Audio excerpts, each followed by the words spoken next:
প্রিয় দর্শক, ট্রাভেল লিখন ট্রাভেল চ্যানেলের পক্ষ থেকে সবাইকে অভিনন্দন। আজকে আমরা আসছি বদরগঞ্জ এর পার্শ্ববর্তী এলাকা রংপুর বিভাগের লাইরহাট শাহবাজপুর বালাপাড়া বৈদ্যনাথ ধাম মন্দিরে। এখানে অনেক লোকের সমাগম। সাধারণত এখানে বৈশাখ মাসের শেষ সোমবার এবং কার্তিক মাসের শেষ সোমবারে এই ধামটি অনুষ্ঠিত হয়। এখানে দূর দূরান্তের অনেক লোক আসে। তো স্থানীয় সূত্রে জানা গেছে যে এখানে কেউ কোনো কিছু মানত করলে সে কাজটি দেখা যায় সুফল হয়।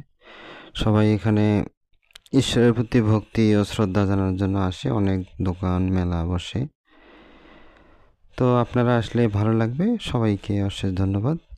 যদি ভিডিওটি ভালো লাগে লাইক এবং সাবস্ক্রাইব করবেন। এরপরে আরও নতুন কোনো ভিডিও পাবেন। সবাইকে অশেষ ধন্যবাদ।